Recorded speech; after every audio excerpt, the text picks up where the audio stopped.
Hello everyone, ये video history का chapter 1 है जिसका नाम है फ्रांस की क्रांति। ये फ्रांस की क्रांति का पार्ट 5 वीडियो है और इस चैप्टर का ये लास्ट वीडियो होगा। इसके बाद इस चैप्टर के क्वेश्चन आंसर को कंप्लीट करेंगे। अभी तक इस चैप्टर का हम लोगों ने part 1, part 2, part 3, part 4 complete कर लिया है, जिसमें हम लोगों ने फ्रांस की क्रांति के कौन कौन से कारण थे उसको हमने डिटेल्स में पढ़ा और समझा। और हम लोगों ने लेटर्स द कैचेट के बारे में भी पढ़ा। उसके बाद हमने मॉन्टेस्क्यू, वॉल्टेयर और रूसो के बारे में पढ़ा, जिसमें हमने पढ़ा कि मॉन्टेस्क्यू और वॉल्टेयर सुधार चाहते थे जबकि रूसो पूर्ण परिवर्तन चाहते थे। उसके बाद हमने पढ़ा था कि किस प्रकार विदेशी घटनाओं का प्रभाव भी फ्रांस की क्रांति पर पड़ता है, जिसमें इंग्लैंड की गौरवपूर्ण क्रांति तथा अमेरिका का स्वतंत्रता संग्राम का भी प्रभाव इस क्रांति पे किस प्रकार पड़ता है उसको भी हमने डिटेल्स में पढ़ा। और भी बहुत सारी बातों को हम लोगों ने पढ़ा और समझा। अगर आप ये सभी बातें समझना चाहते हैं तो इस चैप्टर के सभी वीडियो को ध्यान से सुने तो आपको पूरा चैप्टर समझ में आ जाएगा। और पार्ट 1 देखने के बाद अगर आप पार्ट 2 देखते हैं तो काफ़ी अच्छे से समझ में आएगी, यानी कि आप सीरीज़ से देखेंगे 1, 2, 3, 4 करके मेरे वीडियो को, तो आपको इस प्रकार आपको क्लियर समझ में आ जाएगा। और हाँ, अगर आप लोगों को मेरा वीडियो अच्छा लगे तो लाइक, शेयर और कमेंट करना बिल्कुल ही ना भूलें। तो चलिए स्टार्ट करते हैं। अन्य देशों पर क्रांति का प्रभाव। अब हम लोग देखेंगे इस वीडियो में कि और कौन कौन सा देश है जिस पे क्रांति का प्रभाव पड़ता है। जैसे इटली पे भी इस क्रांति का प्रभाव पड़ता है और बाद में इटली का भी एकीकरण का मार्ग प्रशस्त होता है, जिसको हम लोग क्लास 10 में समझेंगे। फिर उसके बाद में इस क्रांति का प्रभाव जर्मनी पर पड़ता है और जर्मनी में भी एकीकरण का मार्ग प्रशस्त होता है। उसके बाद पोलैंड पे पड़ता है और इंग्लैंड पे भी इसका प्रभाव पड़ता है। तो ये सभी बातों को थोड़ा सा आपके इस बुक में दिया हुआ है जो हम लोग देख लेंगे, लेकिन इस क्रांति का प्रभाव किस प्रकार इटली, जर्मनी, पोलैंड और इंग्लैंड पर पड़ता है इसको हम लोग क्लास 10 में पूरे अच्छे से डिटेल्स में दिया हुआ है, जो हम लोग क्लास 10 में इसको समझेंगे। तो चलिए, अन्य देशों पे क्रांति का क्या क्या प्रभाव पड़ता है। तो फ्रांस की क्रांति का प्रभाव सिर्फ फ्रांस पर ही नहीं बल्कि यूरोप के अन्य देशों पर भी पड़ा। तो क्लास 10 में जो यूरोप में राष्ट्रवाद है उसमें हम लोग इटली, जर्मनी, पोलैंड और इंग्लैंड के बारे में डिटेल्स में पढ़ेंगे। तो यहाँ पे देखिए कि यूरोप का अन्य देश कौन आ गया, तो इटली आ गया, जर्मनी आ गया, पोलैंड आ गया और इंग्लैंड आ गया। इन सभी देशों का प्रभाव भी फ्रांस की क्रांति को देख के इन लोगों के अंदर भी एकीकरण का मार्ग प्रशस्त होता है। सेकेंड है, नेपोलियन फ्रांस में सुधार के कार्यों को करते हुए अपने विजय अभियान के दौरान जब इटली और जर्मनी आदि देशों में पहुंचा तब उसे वहां की जनता भी क्रांति का अग्रदूत कहकर स्वागत किया। अब देखिए, ऑब्जेक्टिव में आपसे पूछा जा सकता है कि क्रांति का अग्रदूत किसे कहा जाता था, तो नेपोलियन को। ठीक है, याद रखिएगा नेपोलियन का नाम, कि क्रांति का अग्रदूत नेपोलियन को कहा जाता था। और किसने क्रांति का अग्रदूत नेपोलियन को कहा, तो इटली और जर्मनी के जनता ने। ठीक है, ये नाम आप लोगों को याद रखना होगा। उसके बाद नेक्स्ट है, उसने इन देशों के नागरिकों को राष्ट्रीयता का संदेश देने का कार्य किया। ठीक है, उसके बाद नेक्स्ट है, क्रांति का प्रभाव निम्नलिखित देशों पे पड़ा। तो कौन कौन देश थे, तो इटली पर इसका प्रभाव पड़ा, जर्मनी पर पड़ा, पोलैंड पर पड़ा और इंग्लैंड पे पड़ा। तो इस क्रांति का प्रभाव इन 4 देशों पे सबसे ज़्यादा पड़ा और आगे चलकर ये 4 जो देश है इन्होंने ही अपने आप को आज़ाद करने का काफ़ी प्रयास किया। तो हम लोग फर्स्ट देखेंगे इटली का प्रभाव। तो थोड़ा सा इसमें आपके बुक में क्लास 9 में दिया हुआ है। तो इटली पर प्रभाव क्या क्या होता है, तो इटली इस समय कई भागों में बटा हुआ था। इस समय इटली कितने भागों में बटा था, तो कई भागों में बटा था। फ्रांस की इस क्रांति के बाद इटली के विभिन्न भागों में नेपोलियन ने अपनी सेना एकत्रित कर लड़ाई की तैयारी की और इटली राज्य स्थापित किया। और तो फ्रांस की क्रांति के बाद जो था, इटली के विभिन्न भागों में नेपोलियन अपनी सेना को एकत्रित करता है और लड़ाई की तैयारी करता है और बाद में इटली राज्य को स्थापित करता है। और इटली राज्य को स्थापित करने में किस प्रकार वहाँ के राजा को वो मदद करता है, ये हम लोग क्लास 10 में देखेंगे। एक साथ मिलकर युद्ध करने से उनमें राष्ट्रीयता की भावना आई और इटली के भावी एकीकरण का मार्ग प्रशस्त हुआ। और बाद में इन्हीं के योगदान से इटली में एकीकरण का मार्ग प्रशस्त होता है। और मार्ग तो इसने प्रशस्त कर दिया, लेकिन फिर भी इटली क्या था, एक पूरी तरह एकीकृत नहीं हुआ था। इटली में एकीकरण का मार्ग प्रशस्त करने में किसकी अहम भूमिका है, तो नेपोलियन की अहम भूमिका है। इसके बाद में जर्मनी पर प्रभाव, तो जर्मनी पर भी फ्रांस की क्रांति का प्रभाव पड़ता है। फर्स्ट में है, जर्मनी भी उस समय 300 छोटे छोटे राज्यों में विभक्त था, जो नेपोलियन के प्रयास से 38 राज्यों में सीमित हो गया। ठीक है, तो 38 राज्यों का महासंघ नेपोलियन ने बनाया था। बाद में ये 38 राज्यों का महासंघ रह गया, उसे विखंडित नहीं किया गया। ठीक है, तो जर्मनी में जर्मनी जो था उस समय कितने छोटे छोटे राज्यों में विभक्त था, तो 300। और बाद में कितना राज्य सीमित हो गया नेपोलियन के द्वारा, तो 38 राज्यों को सीमित किया गया। और इस क्रांति के स्वतंत्रता, समानता एवं बंधुत्व की भावना को जर्मनी के लोगों ने अपनाया और आगे चलकर इससे जर्मनी के एकीकरण को बल मिला। यानी कि एकीकरण में कहीं ना कहीं जर्मनी के एकीकरण में और इटली के एकीकरण में, दोनों के मार्ग प्रशस्त में कहीं ना कहीं नेपोलियन का ही हाथ है। और इसके बाद ही दोनों देशों में एकीकरण की प्रक्रिया पूरी होती है। इसके बाद में पोलैंड पर प्रभाव। ठीक है, तो फ्रांसीसी क्रांति के अग्रदूत नेपोलियन में स्वतंत्रता की लहर फूकी। नेपोलियन ने स्वतंत्रता की लहर फूकी। पहले यह रूस, प्रसा और ऑस्ट्रिया के बीच बटा हुआ था। यानी कि पोलैंड जो था पहले किसके बीच बटा था, तो रूस, प्रसा और ऑस्ट्रिया के बीच बटा हुआ था। अब ये सब जो रूस, प्रसा, ऑस्ट्रिया, ये सब को हम लोग क्लास 10 में समझेंगे डिटेल्स में। अभी आपको देखना होगा, आपको बस ऑब्जेक्टिव में ये पूछा जा सकता है कि फ्रांसीसी क्रांति का अग्रदूत किसे कहा जाता है, तो नेपोलियन ने। उसके बाद पूछा जा सकता है कि नेपोलियन ने किस किस देशों में स्वतंत्रता की लहर फूकी थी, तो इटली, जर्मनी, पोलैंड और इंग्लैंड, ये 4 देशों का नाम आपको याद रखना होगा। उसके बाद में आपसे ये क्वेश्चन पूछा जा सकता है कि पोलैंड पहले किस किस देशों के बीच बटा हुआ था, तो रूस, प्रसा और ऑस्ट्रिया के बीच बटा हुआ था। यद्यपि पोलैंड को शीघ्र आज़ादी नहीं मिली, लेकिन उनमें राष्ट्रीयता का संचार इसी क्रांति ने किया। प्रथम विश्व युद्ध कब हुआ था, तो 1914 से 1918 के बीच हुआ था।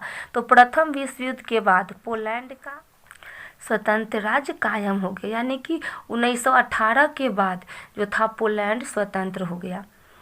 यानी कि रूस, प्रसा और ऑस्ट्रिया से वो आज़ाद हो गया। पहले वो ये सभी राष्ट्रों का गुलाम था। इसके बाद 4th नंबर में है इंग्लैंड पर प्रभाव। तो इंग्लैंड पर भी फ्रांस की क्रांति का प्रभाव पड़ता है। फर्स्ट में है नेपोलियन के विजय अभियान इंग्लैंड पर भी हुआ। इस क्रांति का इतना अधिक असर इंग्लैंड में दिखा कि वहाँ की जनता ने भी सामंतवाद के खिलाफ आवाज़ उठानी शुरू कर दी। अब देखिए कि इंग्लैंड की जनता ने किसके खिलाफ आवाज़ उठानी शुरू की, तो सामंतवाद के खिलाफ आवाज़ उठानी शुरू कर दी। उसके बाद में नेक्स्ट है सन 1832 ईस्वी में इंग्लैंड में संसदीय सुधार अधिनियम पारित हुआ, जिसके द्वारा वहाँ के जमींदार की शक्ति को समाप्त कर दी गई।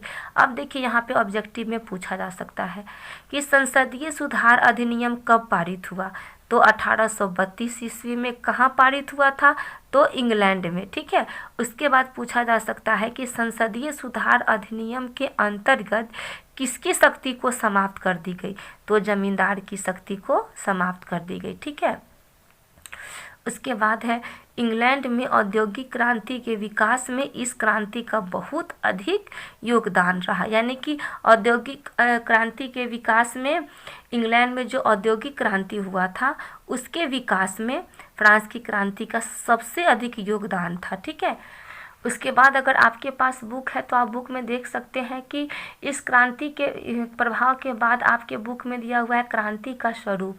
तो क्रांति का स्वरूप कैसा था, तो वो उसमें ज़्यादा इम्पोर्टेंट टॉपिक नहीं थे, बस 2-3 टॉपिक थे जिसको हमने नोट्स के रूप में लिख दिया है और हम लोग इसको बुक से ही क्लियर करेंगे क्या क्या कहना चाहता है। तो हमें इसमें 2 ही टॉपिक इम्पोर्टेंट लगे, उसे हम लिख दिए हैं। तो नोट है, सन 1789 ईस्वी की फ्रांसीसी क्रांति को एक बुर्जुआई क्रांति के नाम से भी जाना जाता है। बुर्जुआई को मध्यम वर्गीय कहा जाता है।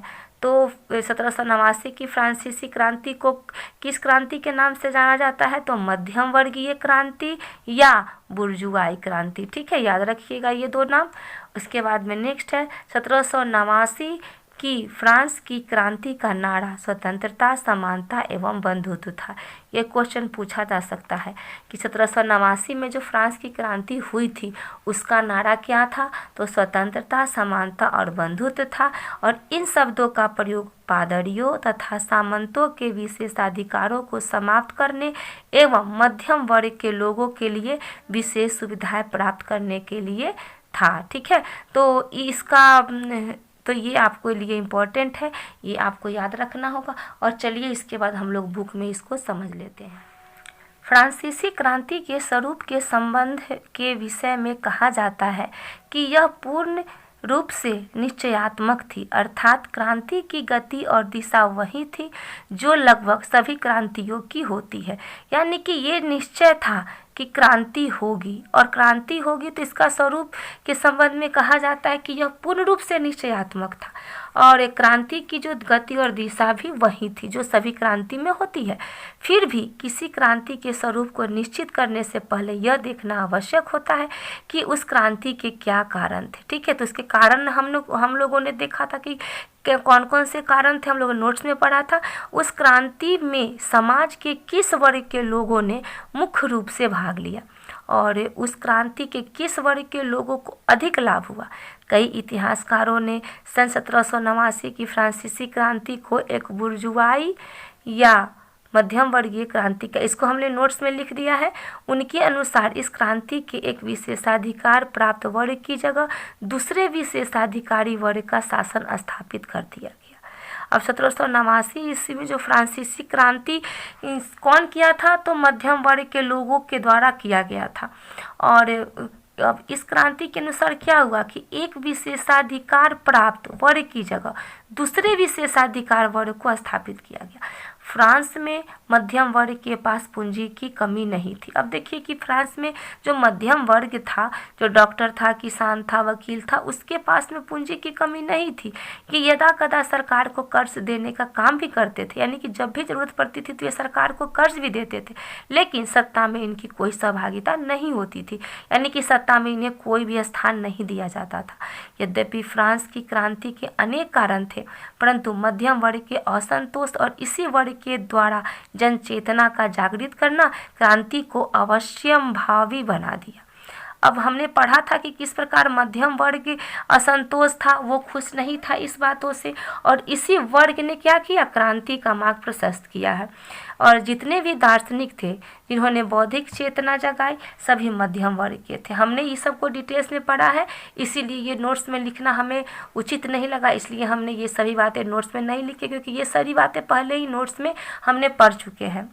यह सच है कि मजदूर और किसान ने मिलकर क्रांति को सफल बनाया, लेकिन उसके बाद भी सत्ता उनके हाथ में नहीं है, यानी कि क्रांति के बाद भी जो था किसानों और मजदूरों के हाथ में सत्ता नहीं है। 4 अगस्त 1789 को जब नेशनल असेंबली द्वारा सामंतवाद की समाप्ति हुई, यानी कि 4 अगस्त 1789 ईस्वी में नेशनल असेंबली क्या किया, सामंतवाद को समाप्त कर दिया।